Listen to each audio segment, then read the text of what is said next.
January 12, 1951. Washington, D.C. A low hum fills the air in the Pentagon's communications office. The windows are small, barred by the weight of secrecy. The worn carpet muffles footsteps, and the dull gray walls seem to close in on Marguerite L.C. as she hunches over her desk, fingers trembling as they glide over a stack of deciphered code sheets. Her eyes, tired from hours of cross-checking, scan the lines of numbers and symbols once more. She doesn't need to double-check the figures. She knows it's right. The pieces of the puzzle are all here, if only someone would listen. She can hear the men in the hallway laughing, talking about last night's baseball game or the latest gossip about a senior officer. No one thinks to knock. She wasn't invited to the discussion. But that's nothing new. Marguerite had long been dismissed as background noise. A woman in a room full of men who believed intelligence work was a man's domain. Her presence here was tolerated, not welcomed. Her contributions, when they were even noticed, were considered peripheral at best. The others saw her as a secretary, someone to file papers and take notes, not someone capable of analyzing enemy signals or contributing to the war effort in any meaningful way. And yet, here she is, in the heart of the Pentagon, surrounded by mountains of documents, looking at a report that could change everything. A series of intercepted enemy communications that, if fully understood, could expose a flaw in the defense system, something that could stop an impending attack. It's all right here, buried in the details. A pattern, a series of numbers that don't quite fit, that don't match the expected codes. It's a weakness in the enemy's encryption, one that could be exploited, but only if someone noticed it. Marguerite reaches for her pen, ready to write up her findings. But then she stops, looking at the clock on the wall. Another hour has passed. No one has come to check on her. No one ever does. They assume she'll be there, typing away, out of the way, doing her job. She has no illusions about her role. She knows she's the lowest rung on the ladder here, one of the few women in a world dominated by men. Even the junior officers in the hall don't give her a second glance. They've long since made up their minds about who she is and what she's capable of. And yet, as the minutes tick by, she knows she's right. The code is a mess, and the enemy's communications are slipping through the cracks. It's not her fault they haven't noticed. She could have said something earlier, tried to break through the wall of indifference, but she knew better. Over the years, she'd learned that speaking up would only make them laugh. It was easier to just keep working, keep deciphering, keep proving them wrong bit by bit. But there's a limit to what even she can do in this silence. How long could she keep going, knowing that her work was dismissed by the very people who should have been paying attention? The door opens suddenly, and one of the junior officers pokes his head in. He glances at her without acknowledging her presence and mutters something about needing a file from the back room. It's a curt, dismissive gesture. She knows he won't remember her name when he leaves. She's just part of the scenery here, a fixture in the corner of the room. Marguerite fights the impulse to roll her eyes. It's the same every day. She looks back down at the report. A few more minutes, she thinks, just a few more minutes to finish her analysis. But something inside her knows the truth. No one is going to read this. No one will care. This is the type of work that only gets attention when something goes wrong. When lives are lost, when mistakes are made, then they'll look back and wish someone had noticed the small details. But by then, it will be too late. The hallway noise fades, and for a moment, there is nothing but the soft scratch of her pen on paper, the dim light of the lamp on her desk, and the hum of the building around her. It's a lonely, isolating place to be, but it's all she's known for the last few years. She sighs deeply, pressing the pen into the paper. The tension in her shoulders is almost unbearable as she writes up her findings, but she knows it's a futile gesture. This will be another report buried under a pile of others, never to see the light of day. Then the moment shifts. She feels in the air, a subtle change in the atmosphere, a sense that something is shifting. She glances up from the paper, her eyes scanning the room, but she doesn't see anything that would suggest a change. Still, it's there, a quiet tremor in the space around her. She could ignore it, as she always has, but today something feels different. The thought lingers. Maybe she's wrong. Maybe this time will be different. She stands up and walks over to the filing cabinets, opening one of the drawers to look for the file she needs to finalize her report. The cool metal feels foreign in her hands. A part of her wants to throw everything into the trash, to quit, to walk out of the building and never come back. But she can't. Not today. Not when she's so close. She's worked too long for too little recognition. And somewhere deep down, she still believes in the importance of what she's doing, even if no one else does. She returns to her desk, looking once more at the sheets in front of her. The code, the pattern, the weakness. It's there, undeniable. She could call it in, report it to the higher-ups, but what would be the point? She's been down that road before, only to be ignored. She feels the weight of the decision press on her chest, 1,000 voices urging her to speak up, to take action, but she knows the price. Speaking out would make her a target, a nuisance, a problem. For now, the only thing she can do is keep working, keep proving them wrong, keep her head down, and do the job she's been given. But as she writes her name at the bottom of the report, a small voice inside her whispers, "What if I'm not just the background noise? What if they're wrong about me?" The clock ticks on, and the tension in the air only grows. March 2nd, 1953. Langley, Virginia. The room is stark, white walls gleaming under fluorescent lights. A long table sits at the center, lined with military officers in their dark uniforms, faces grim and taut from weeks of rising tension. At the far end, Marguerite L.C. stands, her posture straight, her hands clasped tightly in front of her, holding onto a stack of papers that could change everything. The room is cold, the air thick with unspoken words. She can feel their eyes on her, measuring, assessing. The few women who have ever stood in these rooms have always been the exception, a curiosity more than anything else. But today it's different. Today, they have no choice but to listen. She's done her homework. She's been at this for years now, gathering data, running numbers, testing theories no one wanted to believe. The same report she'd submitted months ago, ignored by everyone in the Pentagon, is now the reason they've brought her here. There's no fanfare, no recognition, just a grim acknowledgement that Marguerite was right. What she had pointed out, the flaw in the enemy's code, the signal they'd missed, it wasn't just a theory anymore. It was fact, and it cost them dearly. She glances around the table, catching the eyes of a few officers who had once dismissed her as an overzealous clerk, a woman who couldn't possibly understand the complexities of military intelligence. Their expressions are unreadable now. There is no mockery in their gaze, no dismissive smiles. Just something colder, more clinical, realization. The weight of her success settles over her like a blanket, heavy and suffocating. It should feel like triumph, but all she can taste is the bitterness of being right, too late. Too much damage had already been done. A senior officer leans forward, clearing his throat. "Ms. L.C., can you explain for the group how you came to your conclusions?" His tone is clinical, detached, as though he's just asking for the weather forecast. But she hears it, the undertone of desperation. He needs this to make sense.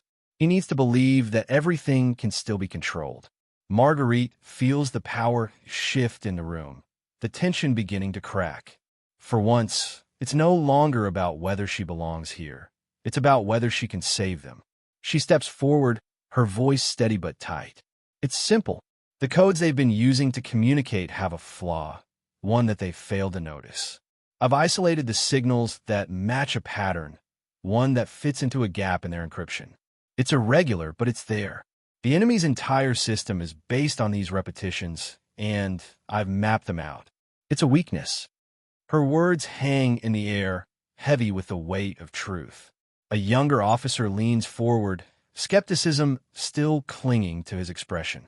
How do we know it's not just a coincidence? There are so many variables. It's not a coincidence. Marguerite interrupts, her patience running thin. She's fought too hard for too long to be doubted now. This isn't random. I've tested the pattern against every known variation of their code. This sequence, it doesn't fit with anything else. It's the crack in their armor. If we can exploit it, we can disable their communications. And if we do that, we can disrupt their entire operation. The room goes silent.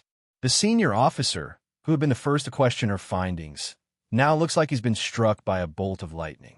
His mouth opens and closes, as though he's trying to digest something he's never considered. Behind him, the window looks out over the cold landscape of Langley, the trees barren in the late winter, the ground hard and unforgiving. Marguerite's gaze moves to the window as well, the cold, gray expanse reflecting the heaviness in her chest. This is it. This is the moment she's been waiting for. But as much as the officers may want to believe her, they know that the clock is ticking. There is no time left for doubters. One of the officers breaks the silence, a higher-ranking figure who, despite his stiff demeanor, exudes a sense of urgency. Can you prove this? I mean, beyond just a theory. We need something concrete, a signal we can intercept, a real demonstration. His words are an order, not a request. She knows what he's asking. Can she give them something they can act on immediately, something that will show them the path forward? Marguerite's eyes narrow, but there's a fire in them now. This isn't the first time she's been asked to prove herself. She's done it 1,000 times in the quiet of her own office, working late into the night while others went home, while others doubted. She knows exactly what she's capable of. She knows exactly what the enemy's code can and can't do. And now, they're asking her to show them. She's ready. She's always been ready. She pulls a small piece of paper from her folder, the corner marked with a series of numbers. She slides it across the table toward them, the code burned in her memory, every digit, every shift in the pattern. Here, she says, her voice steady. This is a sequence of numbers intercepted from one of their communications. I've already broken it down. You'll see the flaw within seconds. The room hums with anticipation as one of the officers picks up the paper. His eyes scan the numbers, and then he looks up at Marguerite, disbelief in his gaze. Slowly, almost unwillingly, he slides the paper over to his superior. The man takes it, his brow furrowing, his mind visibly racing. For a long moment, no one speaks. The only sound is the rustle of paper and the distant ticking of a clock, each second heavier than the last. Finally, the senior officer speaks, his voice unsteady. This can't be right. If this is true, then everything we've been operating on, all our assumptions, are wrong. We've misread the enemy's entire communication network. Marguerite feels a chill, not of triumph, but of something deeper. The realization that they've been living in ignorance, that lives may have been lost because of their blind confidence, settles over her. She knew this would happen. She knew they would only listen when the truth was too loud to ignore. She doesn't feel vindicated. She doesn't feel like a victor. She feels like a messenger, someone who's warned them of the coming storm, but couldn't stop it from hitting. The next few moments stretch on endlessly, the silence in the room thick with the weight of what she's revealed. Finally, the senior officer looks up at her, his expression a mixture of awe and frustration. "We need to move on this," he says. "Now, we'll set up a team to act on your findings. But this changes everything." Marguerite nods, but her mind is elsewhere. The work isn't finished. She's done her part, but the road ahead is long. And deep down, she knows it's not enough. This moment of victory, however significant, won't be remembered by anyone outside of this room. The war isn't over, and neither is the struggle for recognition. As she walks out of the room, her thoughts drift back to the past, to the report she wrote, to the years she spent fighting for her place in a world that didn't want to see her. It's too late to save everyone, but maybe, just maybe, it's not too late to change something, to make a difference, for once to be seen. July 15th, 1961, New York City. The late afternoon sun casts long shadows over the streets, the warm orange glow filtering through the cracks of the office blinds. Marguerite L.C. sits by her desk, the room eerily quiet, save for the faint hum of the typewriter that once brought life to her work. Her fingers hover over the keys, but she doesn't type. She can't. The words feel hollow now, each one lacking the fire they once carried. The battle she fought, the victory she earned, seems like a distant echo. The world has moved on, and so has the narrative. Outside the window, the city bustles with its endless rhythm, people unaware of the quiet revolution that happened years ago. Marguerite's contributions, once the talk of the Pentagon, are now nothing but whispers in forgotten hallways. She has spent countless nights staring at the framed document on her wall, the one that acknowledges her work in cracking the enemy's code. The certificate is yellowed with age, barely a memory of the storm she had once weathered. What good is a piece of paper when the world refuses to acknowledge your role in shaping history? She stares at it, that sense of erasure creeping back in her chest, and sighs. How is it possible to fight so hard, to be right, and still be left behind? Her thoughts wander back to the faces of the men in that cold room in Langley, the ones who couldn't quite believe she had cracked it. They had used her findings, exploited her knowledge, but the recognition never came. Her name never appeared in the official reports. There were no thank yous, no accolades, just a quiet clinical acknowledgement that the job was done, and that was enough for them. The rest, it seemed, was irrelevant. The phone rings, snapping her from her reverie. She lets it ring a few more times before reluctantly picking up the receiver. Ms. Elsie, the voice on the other end is unfamiliar, businesslike. We've been reviewing your file here, and we're interested in some details of your work from several years ago. Your contributions to the signals intelligence operation, specifically regarding the enemy's code breach. Would you be available to meet for a discussion? Her heart skips. It's been years since anyone has expressed any interest in her work. She adjusts the receiver, her pulse quickening. I'm sorry, I'm not sure what you mean. I've been out of the loop for a while. That was a long time ago. The voice doesn't hesitate. Well, there's been some talk recently about your involvement. We believe some of the documents you worked on might be relevant to ongoing projects. We'd like to discuss them further. Marguerite's fingers grip the receiver tighter, her mind racing. This isn't the first time someone has come calling, only to turn their back when the cameras aren't rolling. She's been approached by various institutions before, always after the fact, always when the spotlight had already moved on. They want her expertise when it suits them, but when the work is done, when the world is saved, they forget the hands that made it happen.